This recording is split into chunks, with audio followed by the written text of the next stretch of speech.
I struck a $4.2 million blow against the father who poisoned our lives. Chicago Gold Coast. From the outside, everything looked perfect.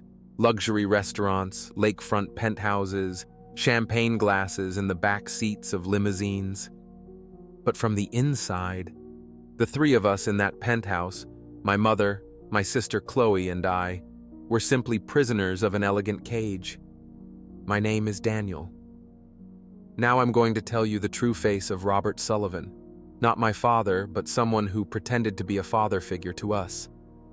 He was a man who treated money like a holy book, who used love only as a tool of control. He built a fortune through the real estate company he founded with my mother's inheritance. But as that fortune grew, we became smaller in his eyes. Every argument ended with the same sentence: I feed you.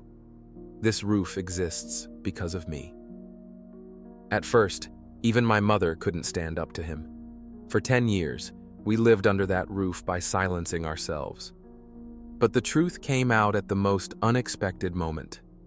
One Saturday morning, while checking Chloe's university fund, there was only $15,000 in an account that should have had $150,000. At that moment, I felt like I'd been punched in the stomach. Chloe had locked herself in her room. When I cracked open her door, her back was to me. She was crying. "Don't cry," I said. "I promise he'll never be able to touch your money again." I started examining the account transactions. A $135,000 payment. Florida, Miami. Recipient: Vanessa R. Ortega. I'd heard this name before. During one of Robert's business trips, I'd seen it appear on his phone screen. Chloe's future had become a down payment for his mistress. Anger wouldn't work. The reckoning had to be done with intelligence, and if Robert controlled everything with money, I would destroy him with money too. I started implementing my plan with silence first. First, my mother. She had been alienated from herself for a long time, but there was something she had forgotten. 35% of the company's shares were in her name. The one who took and gave them to my mother was her late father, my grandfather. "Mom," I said, "you're not just someone who cooks at home. You made this man rich." "What do you want me to do?" she said. "Just trust me," I said. "If you were in my position, would you take such a risk for your mother? Write it in the comments." The next day, I secretly took full authority over Chloe's scholarship account. I immediately transferred the remaining money to a secure account. Later, consulting with a lawyer, we put the scholarship fund under Protected Education Fund status. Now, no one could touch that money, not even Robert. But this was just preparation. I needed more for the real blow. I had the company's partnership structure, some financial documents, and a few screenshots related to Robert's personal expenses. But it wasn't enough. I had to dig deeper. That night, I examined the company's balance sheet records until morning. There were contradictions in the money transfers within Sullivan Realty. Some payments had been shown as real estate investments made to Vanessa, but these were assets purchased on behalf of shareholders. In other words, it was fraud. A sentence kept spinning in my head. "I won't fire a single bullet at this man, but I'll make him destroy his fortune with his own fingers." If you had experienced such betrayal, would you want justice or revenge? Write your thoughts in the comments.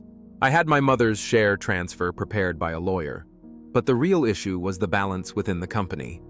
There was only one thing that made Robert appear powerful: his network. That is, the employees, investors, and business partners who still believed he was invincible. Without shaking that image, I couldn't accomplish anything. But first, I had to meet with one man, Jason Lee. Jason was the company's CFO.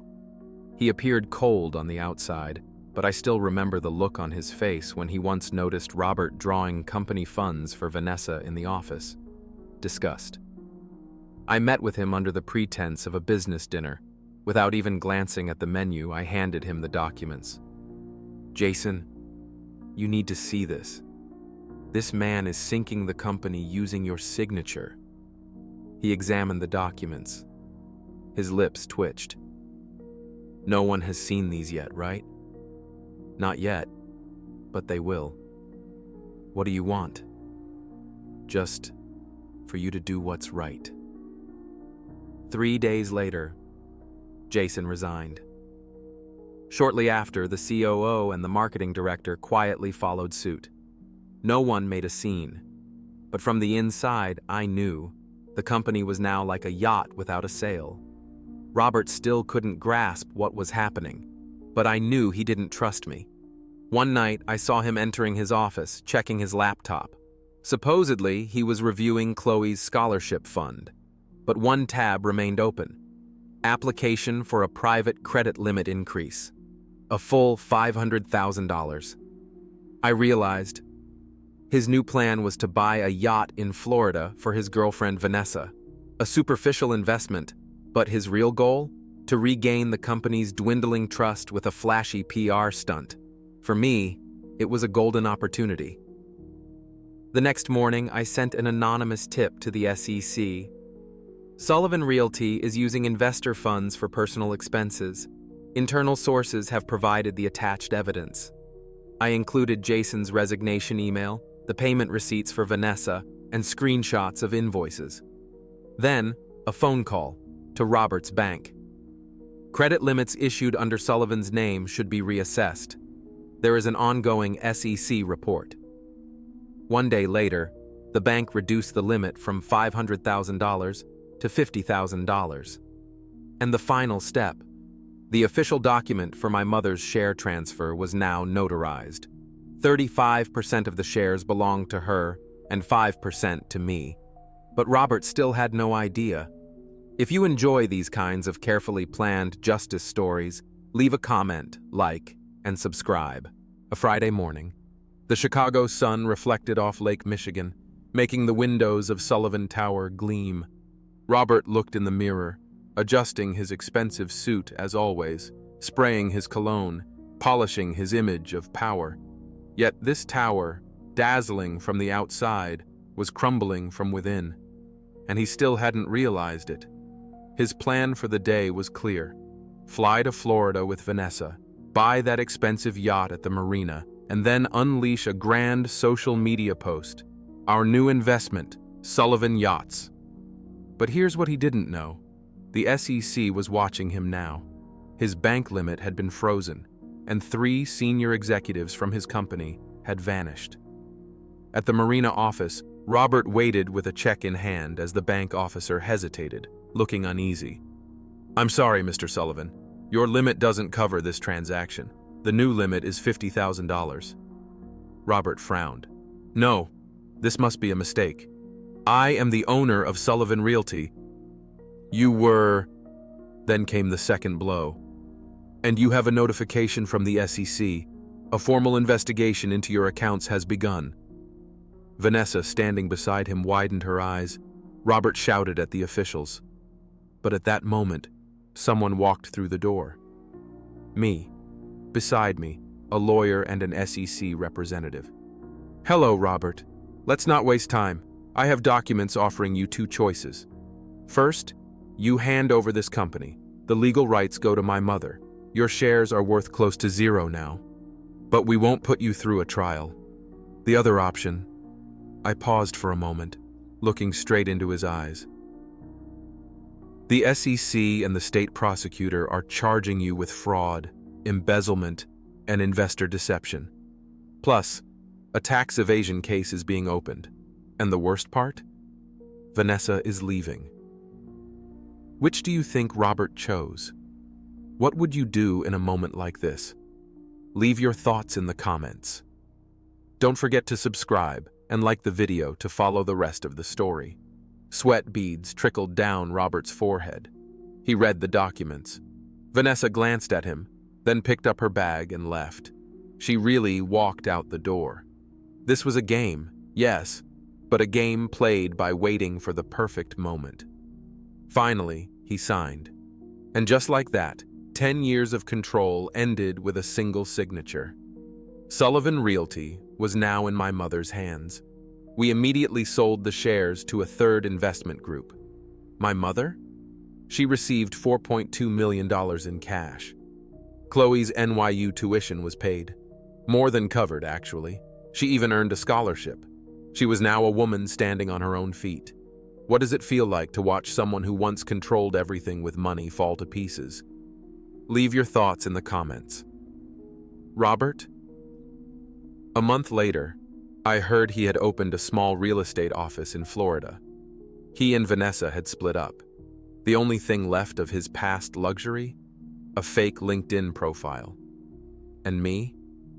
As I returned to Chicago, I told my mother one thing. No one can ever say, "I'm the one feeding you to us again, Mom." The morning I returned to Chicago, the sky was gray, but inside me, the air was clear. For years, he made us feel like we owed him something, but now, he was just a distant shadow. Yet this isn't a story that ends with a triumphant roar. This is a story of quiet freedom, and more importantly, a story of emotional restoration that comes with financial independence. My mother's hands no longer tremble. With the money from the sale of Sullivan Realty, she opened a small art house on the shores of Lake Michigan. She set up her canvas facing the water. Her first painting? A wave crashing onto the shore. She turned to me and said, "This is your painting, a reflection of the waves that broke inside me." Have you ever had a wave like that in your life? A moment that crushed you, but in the end, taught you something? Tell your story in the comments. Chloe, she's no longer that fragile girl at NYU. At that moment, I realized the entire plan, the entire fight, it was always for her. And me? My startup idea became a company. In the field, Robert always belittled technology. I built a platform that uses AI for real estate analysis. First investment, $1.5 million. First client, ironically, one of Robert's former clients. One morning, I got a message from Robert on LinkedIn. "What you did is betrayal. You carry my last name." I smiled. My answer was simple. The only real lesson you ever taught me? Money can never imitate love. How much power do you think money holds over a person? Can it buy love? Today, sometimes when I walk through Gold Coast, I look at that towering building. Not at the gleaming windows, at the silence coming from within. People can control you far longer than you imagine. But here's the truth. Freedom begins the moment you see the chains. My name is Daniel. This is the story of how I shattered the chains my father gave us, using his favorite weapon, money. And now, I turn to you. Whose chains do you want to break? Does someone still silence you by saying, "I'm the one who feeds you"? Or are you ready to build your own kingdom? If this story resonated with you, like the video. For more stories of smart revenge, freedom, and personal awakening, subscribe. Because on this channel, we don't just tell stories, we guide wounded minds to their own path.